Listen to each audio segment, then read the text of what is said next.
My name is Tara Brabazon and I'm the Dean of Graduate Research at Flinders University, and welcome to vlog 293, researching tough topics for tough times.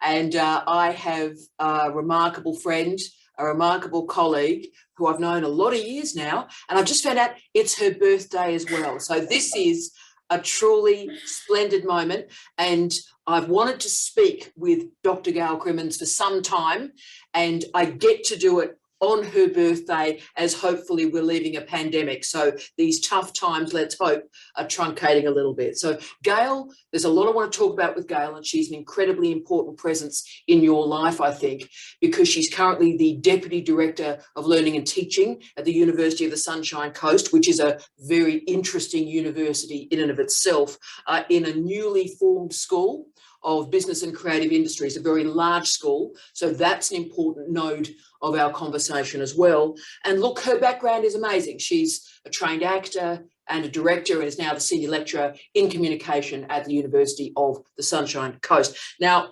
there's a lot I want to talk about with Gail. She is the archetype of what we would describe as a wise woman.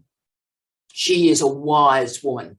So I'm going to learn a great deal today, and it is my absolute privilege to share this wise woman with you today. So Gail researches in the spaces of education, and I know space is a weird word and it can be used very badly, but the spaces of education, also arts-informed, arts-inflected research, and also gender in the many manifestations of that word as well. So she brings these areas together too, with a lot of energy, a lot of power, a lot of passion, and a lot of rigour. So today is a very special moment for me, a very special moment for you. Good morning, Gail. Good morning, Tara. Thank you so much for that beautiful, but I think perhaps inflated introduction, but thank you. So shall we kick on? Shall we kick on? There's some important areas, and it was hard for me to sort of find a pathway through our conversation, Gail, but I think I've managed it, because I wanted to start, I suppose, firstly with the pathway question. There's all this notion that people go into university, you know, they come from school and then they do an undergraduate degree and they do honours, they do a PhD, and then they stay in academic life. And most people these days, that's not their journey. So could you tell us how we've ended up as an academic at this point in your career, noting its diversity? Yeah, look, I might start even further back to when I started as an undergraduate then, because that in itself is probably quite an interesting story for some folk. So I grew up in a very traditionally working class background in Cardiff in South Wales in the UK. Nobody in my family, I'm not talking about in my nuclear family, I'm talking about my family more broadly defined. Nobody in my family had gone into year 11 and 12. Nobody in my family had any formal education. Both my parents had left school at 14 and had gone straight into trade. That wasn't unusual for the community in which I lived. In fact, there were very, very few people in our wider community that had gone on to higher education. So when I think I was about 14 years old, and we lived in a 2 up, 2 down, so it meant that every conversation that was ever had was heard by everybody, whether that was, intentional or not. So we had a main living area and then we had a kitchen. And I remember one day in the main living area saying to my parents, I was about 14, saying, I want to be a drama teacher. I love drama. It was the reason that I got out of bed. It was the reason I went into school. It was the reason that I even applied myself to other academic areas, because I knew I wanted to pursue this area of drama. I knew that I would probably need what we had as GCSEs then, or O-levels actually before GCSEs. Yes. So I knew that this was a driving force for me. And my mum was really positive. We were born into a family without necessarily higher education aspiration, but certainly with socialist values. And so the mantra of our home was always, there is no one greater and there is no one lesser. So that was always our mantra. There's no one greater, there is no one lesser. So in other words, every opportunity should be available to you because there is no one lesser than no one greater. There it is. And yet I had this conversation with my parents, and my father went Russian. And I didn't know, being 14, still quite naive, being brought up in this kind of socialist background where I thought every opportunity was available to everybody because we were all equal. My father went Asham, and he said, he sort of indicated to my mum in that way of, let's go to the kitchen to talk about this. And he went down to the kitchen and closed the door, but of course I could still hear. And he said, and again, I didn't unpack it or really understand it until much later. He said, how are we going to address this? And of course, what I realized now was that he was really scared that I had aspirations that I would not be able to achieve or would not be able to be met because of the structures that were in place around fees, around how does a working class girl with a working class dialect and communication and even a set of ideologies, if you like, manage to traverse this or navigate into this sphere that they had no understanding of, this kind of notion of higher education that seemed to be completely outside of the availability of people. A foreign country. Absolutely not the spaces and the countries of us. So that was interesting because, of course, then I started that period of self-doubt. Just that trigger of, oh, I thought that I could. Maybe there are reasons that I can't. Oh, my goodness. But thankfully, I had an amazing kind of drama teacher and I had amazing support in school. And I did go on to year 11 and 12. And I did actually go to a university and study drama. And so I suppose the reason that I'm saying that is that a lot of the barriers that exist for our young people and our other aged people actually happen in a very formative and early way. Yes. Often they are unconscious. Often it is something that is said or unsaid. Often it's a raised eyebrow or a frown. So I think we just need to call that, to acknowledge it, and to think about how we then, as scholars or as anybody involved in education more broadly, how we mitigate some of that unconscious, unspoken barrier to young people's kind of aspirations. Now, aspiration is an interesting term, and I'm not talking about aspiration for a middle-class life. I'm not talking about an aspiration for some of those kind of privileges that come. The car and the house and the polo. Which we know is a myth because most of us don't actually have access to that sort of finance anyway. No. But anyway, I'm not talking about the aspiration. I'm talking about kind of Gail and Parker are really interesting in this space when they talk about kind of aspiration to higher education. And they debunk it in many ways and say, well, actually, you know, working class or low SES communities have aspirations, but just because they may not align with education focused middle class aspiration, it doesn't mean it's not an aspiration. So anyway, I think aspiration is a really interesting kind of concept when we're talking about navigating towards higher education. Anyway, that's powerful, Gail. That's powerful. And look, for me, my journey through this was Raymond Williams. It was reading Raymond Williams that gave me the courage, because he always used to talk about, right, well, you know, we from a working class background don't have the top end of town knowledges, but we have different knowledges from different communities that have lived as long as the ages. And so if we can get into higher education, those communities and those knowledges are valuable. Don't lose them, don't trade them, don't translate them, but don't feel lesser ever. So it's where you started that conversation. And that's really important because it behoves us within higher education then to think about epistemological justice and plurality. You know, it requires us to think, what are the ideas, the knowledges, the scholars, the scholarship that we are platforming? And by platforming some, we're obviously potentially invisibilizing others or not platforming others. So I think that it's actually really important to think about who are our communities, what are their knowledges, you know, this notion of funds of knowledge. No student comes into a university or any context as an empty vessel. You know, they come with lived experience, they come with a diversity of cultural knowledges and experience. And if we're not harnessing that, we're actually doing an injustice to those communities, but also to scholarship at large, because if we've got only a narrow set of ways of looking at phenomenon, then actually there's only a certain number of ways in which we can find information and embed that in policy or practice. So it benefits us all, but it's also, I think, an incredible responsibility that we have. I often say that for every privilege we have a responsibility. So I do have this privilege at the moment of being a deputy head of school in learning and teaching. That gives me some responsibility and some privilege around how we shape our curricula and what are the questions that we ask about what goes into that curriculum, who are our scholars and what scholarship are we promoting within that. So I suppose going back, that very formative experience of recognizing that there was an unsaid barrier, an unacknowledged at that point for me barrier to me as a white, able-bodied, cisgendered person with all of those privileges that come with that, but didn't have necessarily the social and cultural capital and the class capital to be recognized as somebody whose pathway would be an obvious and easy pathway into higher education. So yeah, going right back there, that was my initial kind of experience and perception of what higher education was.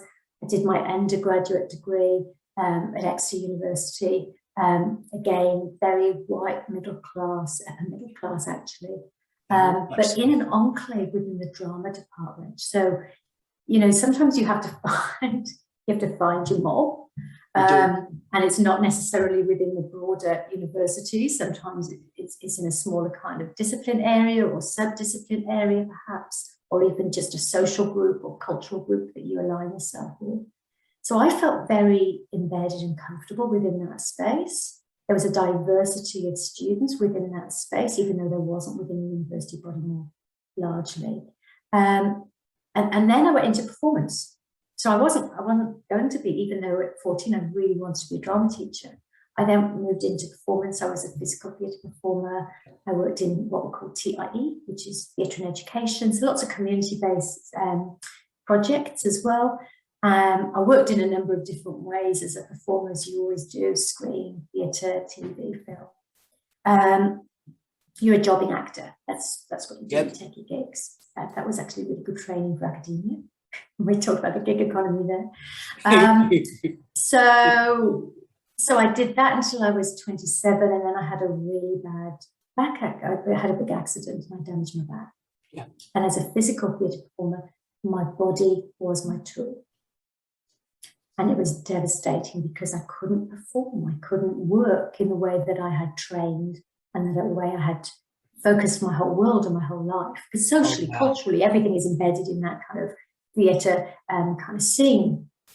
And I had to take stock. And I remember one conversation with the doctor where they said, well, you won't be doing that again. So have you thought about what else you might want to do? Gail. And I hadn't, There was no plan B. There was no plan B. And again, looking back, perhaps that was naive, but also, I didn't have career aspirations. And maybe again, that was my class-based kind of upbringing. So I was very happy just working job to job because I didn't have aspirations for wealth or any kind of sense of financial security, because I hadn't been around that. That hadn't been a norm for me at all. Yeah. And a really interesting thing happened, and this is the importance of community and the importance of connection. I had trained with women, there were just 18 people in our course per year. And even though she wasn't in my year group, 2 years above my course cohort was a woman called Deborah Proctor. And I had done the same training as her. So we had the same disciplinary way of knowing and practicing that came with that training. And she was also living in Cardiff at that time and was working in many different ways. She was a youth theatre practitioner. She was a youth theatre director. She was working at a local, what would be equivalent to a TAFE, working with performance arts. So she was really busy in that space. And she came and visited me. We call them flats, you call them units in Australia. Yeah. So she came to visit me in my flat one day and said, hey, I'm doing this project and I really need a third eye. I need somebody to come and watch the performance because I'm too close to it, to identify where the gaps are, where the dips are in energy, where the narrative is not clear. And I hadn't performed for months and I was really nervous And I couldn't even at that point. I was nervous about being physically unable to be able to demonstrate anything. But I sat at the back of the theatre. She used to drive me, she'd pick me up from the flat and drive me to the theatre space. And I'd sit and I'd just take notes. And at the end of a rehearsal, I'd give notes. Anyway, long story short, she went off to an ashram for a few weeks and as said, you do. "Well, I'm away." Deb, amazing woman, as you do. And so she went away. We're talking in the mid-90s now. She went away to this ashram and said, "While I'm there for 3 weeks, will you look after my theatre productions and my classes?" And I said yes. And I was nervous. I was nervous because I didn't know if physically I was going to be up to it. And I was also nervous because I hadn't really thought about how I could do this. But I said yes, and I dealt with the consequences. And I think up there with there is no one lesser and there is no one greater is that notion of say yes and deal with the consequences, because I think let's not limit ourselves.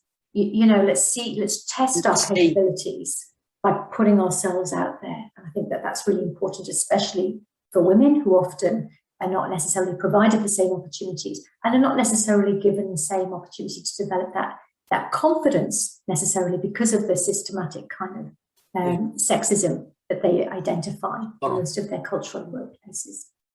So I said yes, and I did that. And then 2.5 weeks into her 3-week ashram, she phoned me and said, "I'm staying." Right, yes, obviously. The mid-90s were like that, Gail, as you and I both know.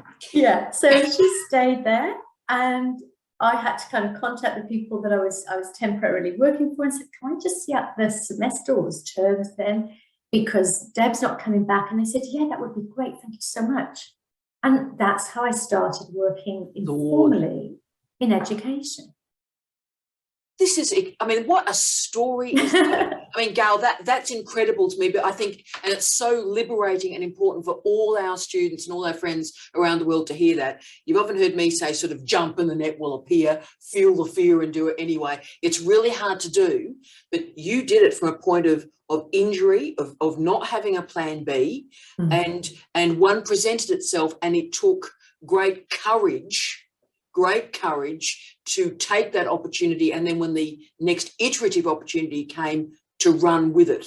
And I didn't know that story. Obviously, I knew the performance part of your acting career. I never knew why it stopped, to be honest with you. So you've changed my life this morning and inspired, I'm sure, thousands of people, which of course then leads to my next question. And this in many ways is one of the major reasons I wanted to talk with you. Yeah. And this is about leadership. Now, I think in this vlog series, we haven't talked about leadership in higher education, and that's my mistake, and I apologise to all our wonderful watchers out there. But Gail, I want, if I can, through your expertise, to bring that in, because I want our great students to see this as an option and as an opportunity. So you are a deputy head at this juncture of learning and teaching.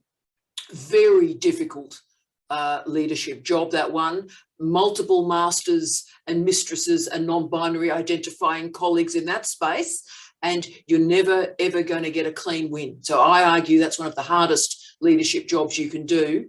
And you know, the whole trajectory going up to the DBCA or the DBCS is that type of tough space. So Gail, why did you make that jump again? So tell us about that decision. And it is a decision to leadership, and what you would say to our students and recommend to our students making that similar jump. So I'd first sort of unpack what leadership is. Leadership is a process and not a role. Boom. Boom. I think, therefore, you can develop your leadership capacity in any role. Oh, yes. And I think, therefore, I probably was in some way leading various projects and various ways of practicing in previous roles, even though I wasn't given a particular title that would suggest that I was a leader. And that's kind of problematic around promotion, And Gail, so I've we're just going come to out drop of some 3 truth days. bombs, perhaps, here. No, I've just come out of 3 days of a promotion committee, so that's why it was slightly manic laughter there, for which I apologise. I think as soon as we talk about promotions committee, there's manic laughter at any time of the year. So it's really very difficult then to evidence that you have been leading particular things. Oh my goodness. If your name is not that particular role. It's misinterpreted in a number of ways. It's misinterpreted as taking ownership of something that you have not no right to take ownership of, or can be. I think it's misinterpreted as treading on toes. Mm-hmm. Yep. So it's actually so it's interesting when you say this role that I'm in now is a tricky space, and it is, and I'd like to talk about that as well. But actually, engaging in leadership in any role is a tricky space, because while I think we ought to do it, if there's an opportunity, if you think that there's an opportunity to make something better, to support colleagues or to support students in a way, and to adopt a leadership kind of mindset in that process, I absolutely think it's important to do. I don't want to undermine the complexity of the terrain, and therefore needing to be really transparent and honest and have some quite courageous conversations around what your role is at any time within your career, I think is important. So I adopted this role for 2 reasons. The first sounds fairly laudable, but it's actually just being honest. The second is again honest and may not resonate with as many people. The first is that actually I do think leadership roles give opportunity to shape agendas and to shape certain aspects of the way that you can work within an institution or an organization. Yes. Now, you don't have full control, but you have some opportunity to shape in a way that perhaps you don't when you don't adopt that formal role. So I'll give you one example. One of the things that we've been able to do in the school since I adopted the role, it's just been 9 months, and it's a new school that's merged the School of Business with the School of Creative Industry. So there are significant kind of cultural differences in the way that those 2 schools had developed and were operating. So bringing and trying to align the diversity of those cultures is a really interesting project in itself. But one of the things that I've been able to introduce with a beautiful colleague that I have as my assistant deputy head of school, we've identified guidelines for curriculum development. Ooh. And those guidelines are based on principles of inclusion and diversity. Ooh. So we ask our colleagues, for example, to consider the scholarship that they cite in their learning and teaching materials, not just their research. So whose work are we sharing, whose frameworks, whose ideas, what community and what cultures are represented, not just in terms of the brochure. We don't want just necessarily a woman scientist on a brochure and that's enough to kind of diversify our kind of curriculum.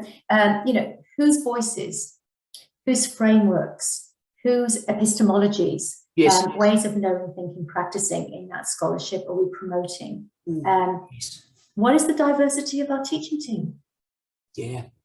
Now, this is really crucial because we know that you have to see it to be it. You got to see it to be it.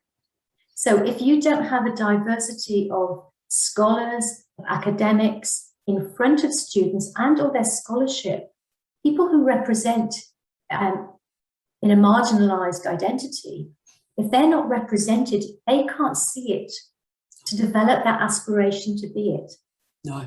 So I do think that the role, as tricky as it is, and I'm not undermining that at all, I look this good because I've not been sleeping for the last 9 months. It's more than a full-time job, you know. Yeah, you look magnificent, but these leadership roles mean you often live your life on your face. Yeah. Yeah, I may have looked a little bit different 9 months ago. But they do give you that opportunity to start thinking about, well, how are we representing in our creative industries as well as our business, obviously, Torres Strait Islander and Aboriginal cultures, Yes. and creative artworks. Who are we engaging with? Are we, working with scholarship and scholars from the global north as well as the global south? There it is. All of that, how are we representing disability in our creative and cultural works? How are we including people whose voices and narratives are not necessarily mainstream? So that's Gail, that lens is transformative on curriculum. If that lens is just in place and we have reflexivity about that lens, that changes teaching and learning, I think. And look, the questions that it prompted, I think, were really interesting, because obviously we had some scholars, some academics colleagues that would say, I don't know why we need to do this. Wow. And it created beautiful opportunity for discussion. So rather than that be something that you critique and think, that person is obviously not aware of, or doesn't stay abreast of, or is tone deaf, whatever you might want to kind of, sort of determine that person to kind of be presenting. It is actually a truth. It's that person's truth. It's that person's lens. Yes. And it's an opportunity, therefore, to expand that and to have discussion. And so we had really lively discussion in a school meeting, for example, where I actually sat back and didn't present what my views, values, perspectives were, because I didn't need to, because of course it allowed my colleagues to say, well, I think it's important because, and I think it's crucial because, and this is the reason that I do this. And so it became a community of practice, and it became an opportunity for all of us to learn from each other. So that's the other thing about leadership. You don't have to be the only voice. In fact, you shouldn't be.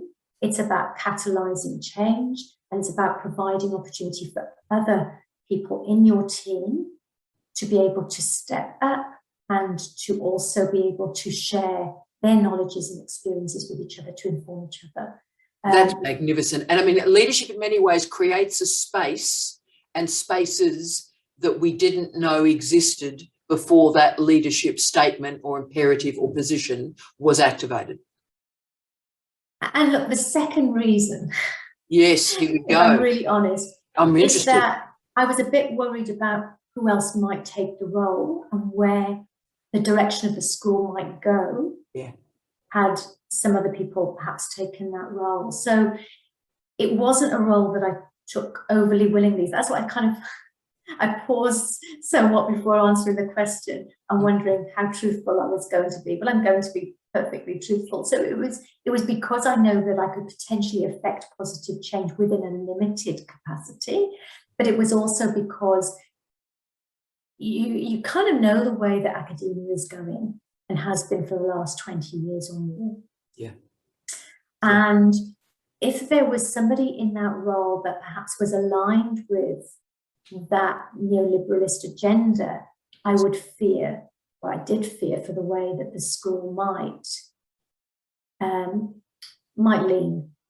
Yeah. And so it was both an opportunity to potentially curtail some of that momentum, and also and hopefully have some shaping opportunity as well. It is remarkable to me. So push and pull imperatives, but also, and again, I think that's so inspiring for so many people. I have incredible respect for colleagues, for human beings, for citizens that make a decision to stand, because sometimes just standing against the wave and against the wind, that is the greatest courage of all. And you may get knocked over, but the desire to stand, I think we have to empower if we're going to get out of the mess we're in. And Gail, you've done that.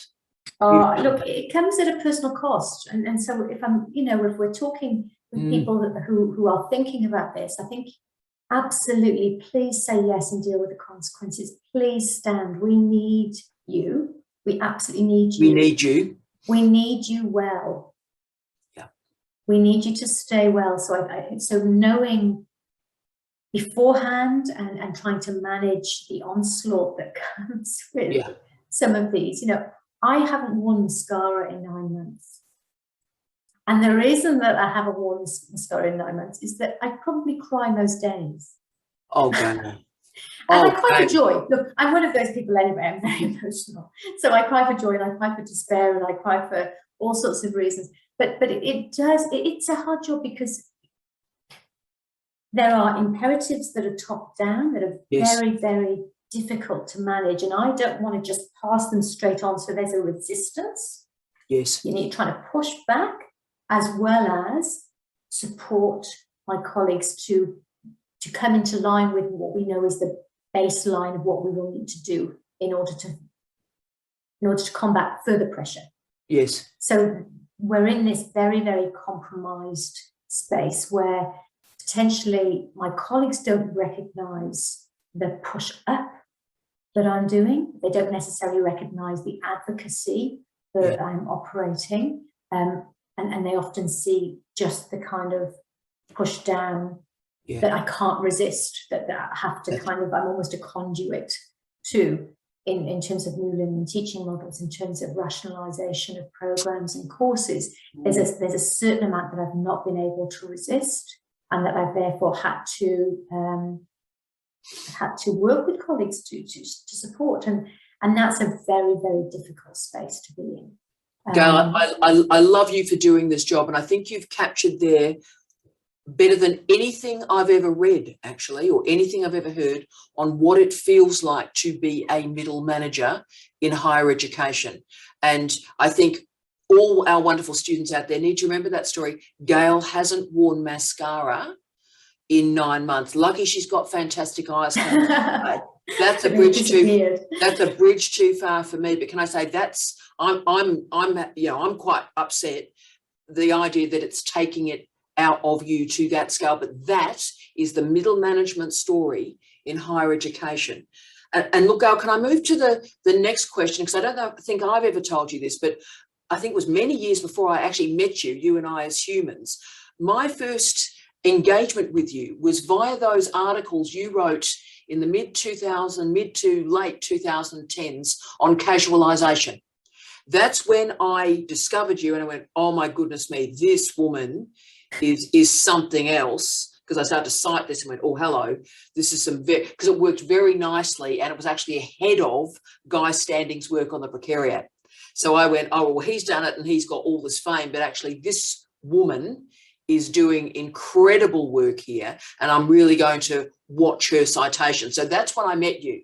So a lot of our students pre and post and through the pandemic have been casualised. If they've been lucky, if work's been available, it's been casualised work. When they come to tell the story, and of course you've done work on narrativizing casualisation, when they come to tell the story of this part of their career and the casualisation of it, how would you recommend they frame this moment in their career, Gail? Look, two things. The first thing that compelled me to investigate the lived experience, I was looking specifically at women casual academics, because we know it's a gendered space, was because there were horrific stats, and I could see this huge rise in casualisation in higher education, which interestingly was only second in terms of the percentage of casualisations in the sector. There was health, education, and then hospitality. Yes, yes.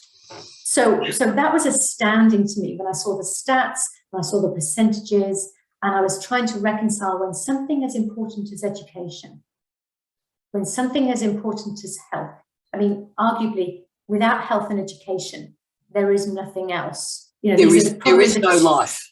These are the two most important, and part of that obviously is culture and arts, because that's part of the kind of cultural education process.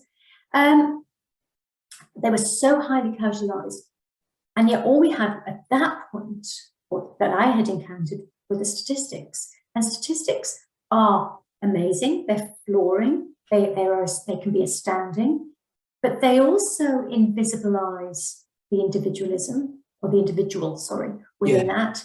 They can sometimes dehumanize the phenomenon. Yeah. It's very difficult to, when something's so broad and something is so vast, it's very difficult to see how the individual impact and the causes from an individual perspective. So that's what led me to a narrative inquiry into the lived experience of women casual academics. I was really interested to know what compels you and compelled you to join academia as a casual. Why do you stay there? What impact does it have on your life? And the stories that I heard were incredible. They were moving. They spoke to all life. Yes. So one woman, for example, the reason that she became a casual academic was because she had a child who was literally dying of a brain tumor, and she couldn't retain her full-time commitment to another profession that she had.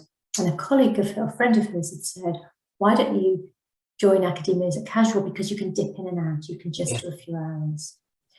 Another woman had suffered from and was a survivor of domestic and family violence. Yes. And had been not supported in her career, should we say, as a form of kind of economic violence that was acted upon her.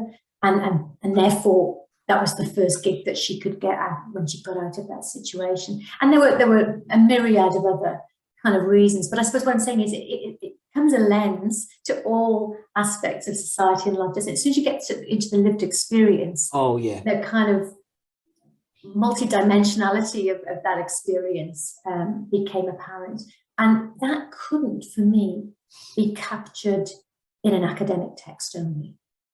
Because it was visceral, because it was embodied, because it was affective and aesthetic and all of those things that are kind of about the human, the body, the interaction, etc. And so I restoried those narratives into a theatre performance. Yeah. And so they were performed. And then I created short films out of those. So why did I do it? I did it because I thought it was an untold story. I thought it was an invisibilized narrative. Yeah. I felt that we needed more than statistics. We needed to understand the causes and the impacts of casualization in academia.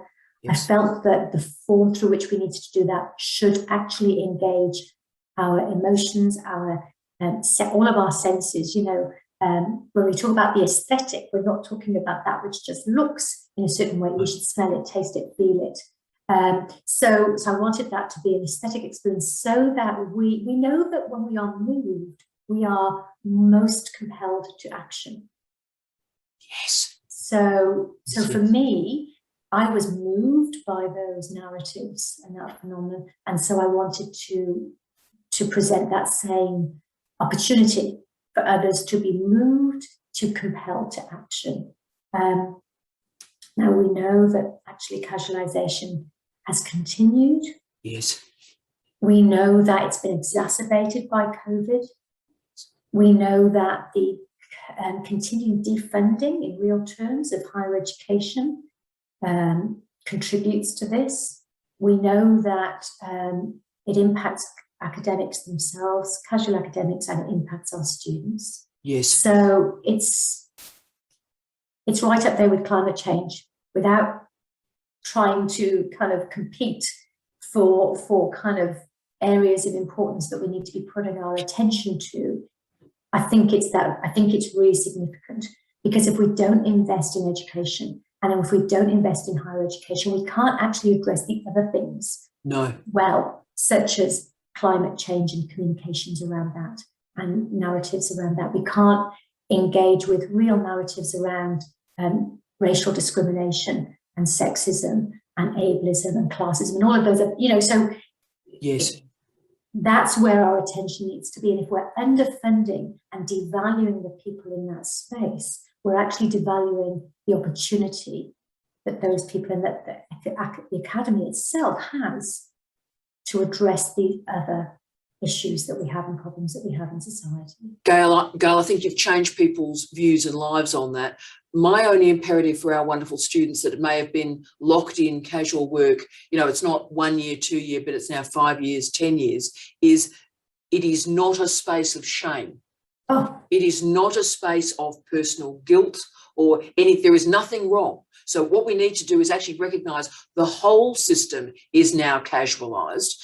The whole system of higher education is unstable. So tell your story, and as Gail has captured there so brilliantly, there are powerful individual propulsions in and through casualisation, and your story is a valuable one, and it's a valuable story to speak the truth and know that it is shared and can enable the consciousness of others. It's not a place to be embarrassed about, because actually now it's pretty well the dominant mode in international higher education. And look, it's an opportunity to speak truth to power. So I think please amplify that story, make it known, make it heard. Absolutely. I'm always really interested in the notion of shame, because it's often the people or factions of society or groups of people who inhabit or who are told that they should inhabit shame. Yeah. And it's just a diversion strategy. Yeah. You know, the people that actually should feel shame are the people that propagate the systems that entrench casualization, that perpetuate poverty, that perpetuate discrimination. That's where the shame should lie, not in the person who experiences poverty, or the person who is in a casualized position, or the person who is the victim of racial discrimination or ableism or whatever it is. The shame it should not be held by the individual.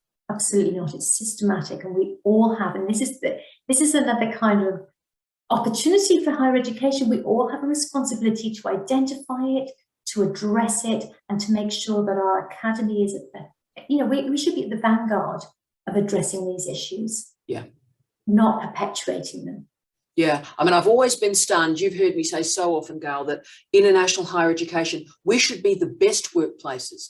We should be the best family-friendly workplaces. We should be the archetype of how to do work in a post-Fordist economy. And the idea that we are so far away from that reality is an absolute tragedy for me. And that's why, in some ways, I want to talk about a book that I think changed my life.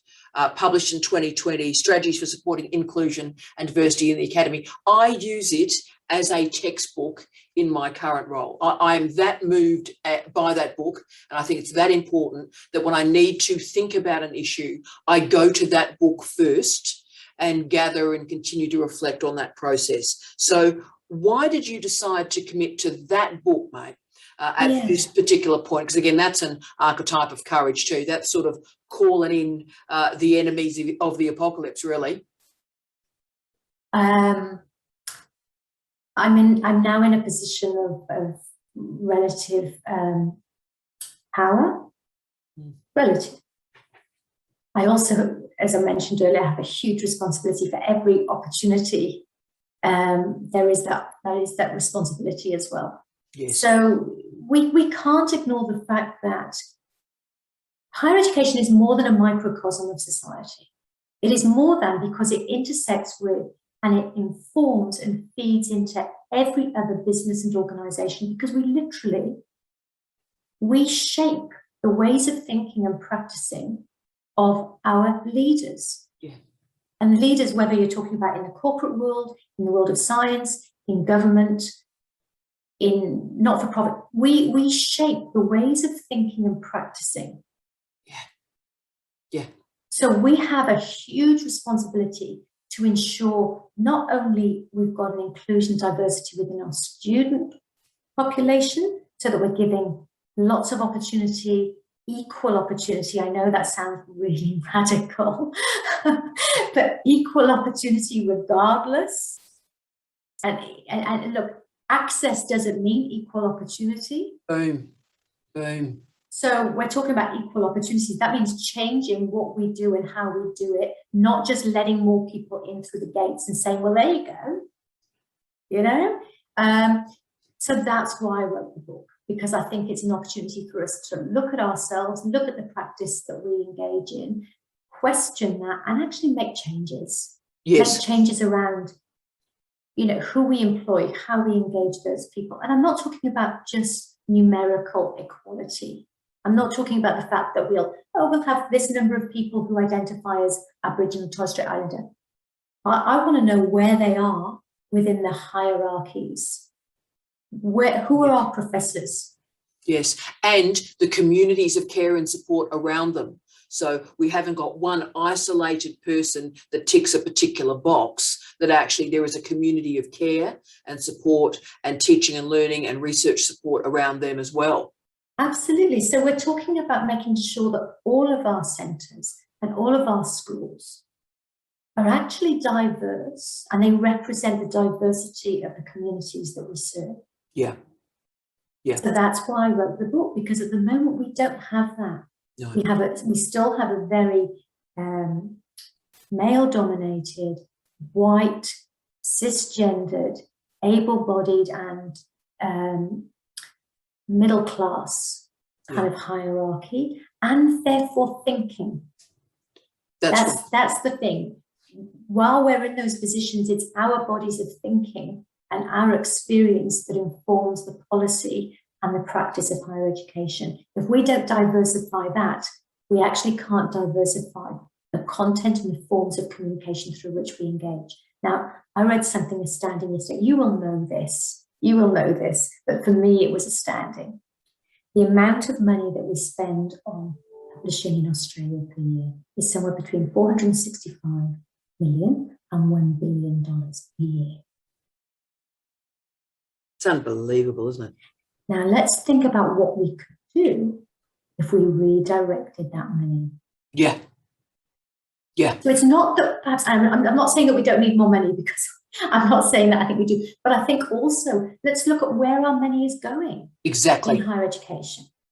Oh, look, absolutely. And the arguments that you've made, not only in the book, but just now, they are transformative. And I think particularly there is a responsibility in graduate programs around the world, because there is this assumption that it is a young white man in the experimental sciences that does a PhD. And while we love our young white men in the experimental sciences that do a PhD, they are a very, very, very, very small part of our cohort. And we need to sort of, as I always endlessly say, the average age of students that start in a PhD program at Flinders is 40. Our students vary between 21 and now 94 years of age. So 1/3 of our students have a disability. 1/3 of our students are part-time. 1/3 of our students live outside of Australia. So, and it's about saying it over and over again. And that's how we diversify the narratives of doctoral education, which may just change the narratives of higher education. And therefore the forms through which we engage in education. So I know that you're at the vanguard here as well. Thinking about, do we need face-to-face meetings, really? Can we have other ways in which we support, mentor, engage, meet, communicate, share? So not just the content, not just expanding the student population and the theories and the ideas and the scholarship, but also the forms through which we engage and we communicate with our students, and especially in that PhD space. There's a lot of really interesting work that you do. And I think there is, and Gail, it's a mystery to me to this day how anybody can schedule a meeting for schools or communities or whatever between, before 10, and I've dragged you in before work for the pair of us this morning, but between 10 and 3. If you have to put on a meeting between 10 and 3. Why would you put it on at 4:30 or 5 at night? Why would you put it at 9 a.m. school runs? I mean, this is not rocket science. This is very simple conversations about people's lives and work.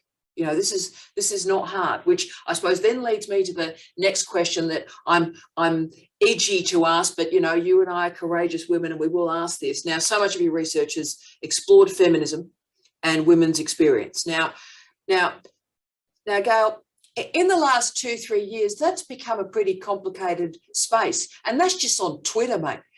So look, with all the stuff about Karens, and can I say some of my best friends are Karens? Can I just put that out there? I've got a lot of friends called Karen, but with all the stuff about Karens and TERFs and stuff, What do you recommend for colleagues that are working in women and gender studies in this sort of pretty tough time? Yeah, that's well, I think people who've been involved in feminisms and gender, I think it's always been a tough time for one reason or another. But let's kind of unpack that notion of the Karen. When you're talking about, you've got lots of friends called Karen, I'm sure you're talking about called Karen. They're not necessarily the archetype of what the Karen persona is. So I think we need to actually really determine what we mean by a Karen, you know? So a Karen is usually a white woman who has used her gender and used her race as a weapon against others. So we're not talking about the name. We're talking about the phenomenon. We're talking about an abuse of power, actually, a lack of recognition of one's privilege, and an abuse of that position as well. And I think the same could be said for a TERF. Yeah. Trans exclusionary and radical feminist. So maybe in my naivety, because people are not willing to talk to me about it, most people I encounter actually are trans inclusive. Yes. Most feminists I encounter are trans inclusive, yeah. Absolutely. So it's hard because so I often live in an echo chamber like everybody else. It's hard to know what other arguments are presented by people who don't think like me, and maybe they're keeping those arguments away from me because they know that I have a particular position on this. So I actually don't find it tricky to talk about women because I think that trans women are women. So I just include those in my understanding of women and women's experience. And that's not even a node of discussion or debate. I mean, that's real, that's true. Yeah. And so we move on to the next discussion. So that's why I don't think of it as a problem. What I do see as an issue, though, is that often sex and gender are being, there's a misunderstanding of the difference then between sex and gender. And I think that we have to accept that in a society that is culturated, and that we learn our cultural norms through representations through that culture, that we need to be identifying gender as the issue that is discriminated against, or that genders are discriminated against. So I do look at women, and as I say, I include trans women in that because they're women. But I do recognise that up until relatively recently, we have not, and I'm talking more plurally here, we have not captured neither the data nor therefore the contextual lived experience of people who don't identify as male or female. So while the category of woman, and when I look, obviously I look at women because we're a marginalised group. Yes. And the evidence is there within higher education and all other sectors of society in terms of where we're positioned and how we're positioned in higher education. I do look at women, but actually I do think we also need to be now capturing the data and capturing the lived experience of people that fall outside of that dichotomy. There is a spectrum, and obviously we've got people there that might identify as trans, they might identify as non-binary, etc., asexual. So I think the failing has been that we have not historically really sought knowledge, information, and experience and data on about people that don't fall within that binary. I agree with every word you've said there. Very powerful. But that shouldn't discredit somebody from wishing to explore a woman's issue, because actually we need that in order to fight. We need that data, we need that knowledge in order to identify opportunity for policy change, in order to identify that there is still, that sexism is still rife in our academies as it is in other facets of society as well. Well said. And look, as you know, I read a lot of the older feminist works and bring them forward in interesting ways. And I've been reading Gail Rubin and Adrienne Rich recently. And if you go back to those feminist heritage documents, in many ways you see there's a welcoming of plurality there that I think we've lost So going back to the continuum models that were so powerful in the 80s, I think there's some reclamation that's a powerful reclamation that we can do there. Yeah, and look, I think we're in a tricky space, not just within the kind of the area of kind of gender more generally. I think we're in a tricky space because we're also then contending with some bizarre notions within post-feminism that somehow we no longer need feminism because we have achieved equality. Yeah. Some bizarre notion that somehow we don't need feminism here, not in Australia, not in the UK, not in Canada, not in it's somewhere over there. Yeah. In those other countries. I mean, you know, and Rosalind Guild and Algot, they do this beautifully. They talk about those kind of the notion of the otherness. Exactly. The need for feminism somewhere else, not here, not now, because somehow we have achieved. Yeah. So I think that's another another complexity to the space that we work in when we actually try to use feminist lenses and arguments to address barriers and problems within higher education. We haven't achieved equality for women or for our trans allies and folk and friends and colleagues. We actually haven't. We haven't achieved equality for Black and people of colour in the for people who are Black and of colour in the academy, or for people, you name all of those people with different kind of class or SES backgrounds. So, and we've got to work. We've got to create communities, and we've got to do the hard yakka, the hard thinking, the hard listening, and then the hard work to make those changes. Okay, and the other thing that I want to say about that is this.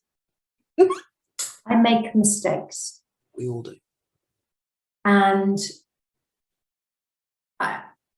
I apologize for those mistakes. I own them. Yeah.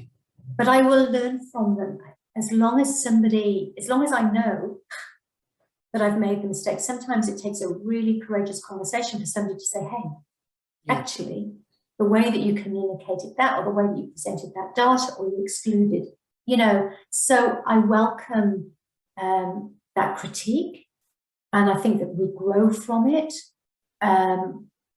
But I'm the first to say leadership's really hard as well, because we're often public. Yeah. In what we say and how we say things. And therefore, any mistakes that we make are public and they can become amplified in that space. I guess what I'm saying is, if I have, and I may have through this conversation, through the pieces that I've written, and certainly through the pieces that I've written 5 years ago, I look at those now and I put my hand, over my head and go, oh gosh, because that was where I was thinking at that time. Thankfully, I have read more, I have listened more, I've spoken with more people, and I am better informed. When we know more, or we know better, we do better. But we nevertheless grow through our mistakes, and therefore we're a community of learners and knowers. Absolutely. That need to support each other in informing each other, so that we can all know better and therefore do better as well.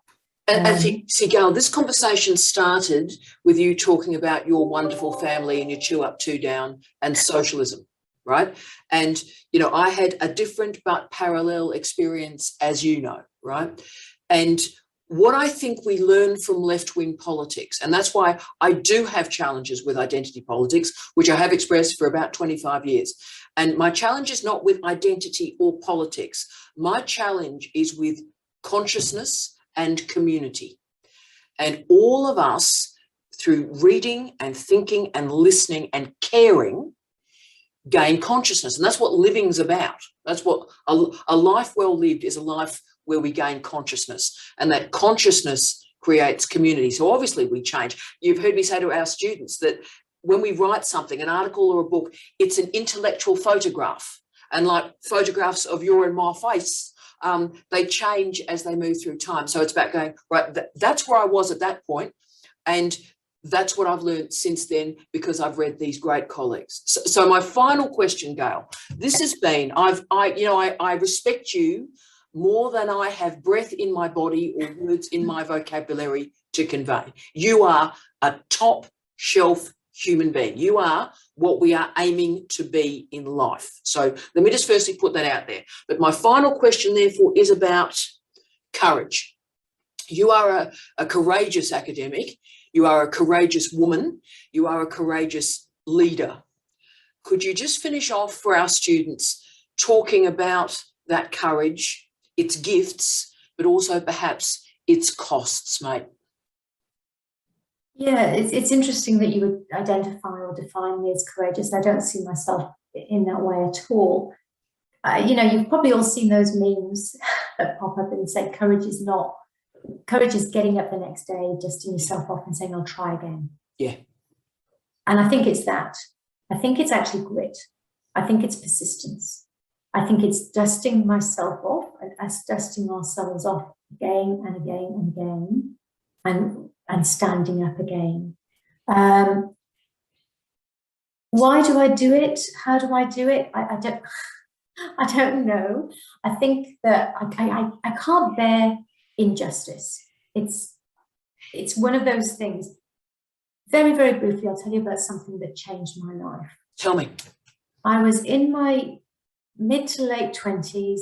I was emerging as an academic. You know the story that happened up until that point. I re-entered higher education as an academic then in my late 20s, having gone through this kind of physical damage and emotional, psychological damage that went with that. And I was a casual. I was a casual for most of my academic career, by the way. And I was a casual. It's very difficult to speak truth to power when you're in a casual position. Spot on. Yep. And I was in a moderation, a post-assessment moderation meeting based on third-year theses, not PhD, sorry, undergraduate. Yes. So in the British system, so the British honours system. I was back in the Yes. UK, absolutely. One colleague, so there would have been 20 documents that we were looking at in student grades. And one colleague said, I think it's percentage. And we were in a boardroom. I remember it really clearly. And he was this male colleague, wasn't gendered, was to the left of me. And there was somebody a few seats away to the right of me who literally yelled and screamed and abused this other colleague, and was even swearing at him about, obviously there was a conflict in terms of where he had pitched his student work. Yes. And I was silent. The most shameful, you're talking about shame earlier, one of the most shameful episodes of my professional career. Yeah. I therefore was complicit in this bullying. Yeah. I was a grown woman. Yeah, mate. Yeah. And I was complicit. And that incident has stayed with me. And gosh, I have lost sleep and thought about that many, many times. How did I allow that to happen? And how did I not intervene in some way? How did I not stand up? And if I didn't have a voice in that room, I could have stood up and walked away. I could have shown solidarity. Solidarity is a really interesting thing. It is. I could have shown solidarity in different ways, and I did not. And it's easy to say, well, I couldn't because I chose not to. We always have a choice. We do. And I was protecting myself. Yeah. I chose to protect myself over seeking justice for a colleague. I haven't done that since. And that is why you are you, because I think when you use the word complicit, I'm very emotional about this, so see if I can get the words out, but I think every single one of us working in universities, we are complicit in the KPIs and the metrics and the marginalisation of most of the disciplines currently taught in international higher education. And we sit and we nod, or we sit and we are silent, and we do it for survival. And it's understandable. It is understandable. But as we know through the suicide of so many colleagues around the world, some high profile, some not, the mental breaks or fractures that happen from our colleagues, that maybe the time for complicit behaviour is now over, and we learn from Gail's courage. Gail, I want to thank you. I'm sort of even happier that it's your birthday, because you and I now have an academic photograph of this day, and that's a blessing to me, and you are a blessing to international higher education, and you've changed thousands of people's lives today. So enjoy the rest of your birthday. You are an amazing person, and on behalf of Gail and myself, we wish you love, light and peace. Love you, Gail. Blessings, mate.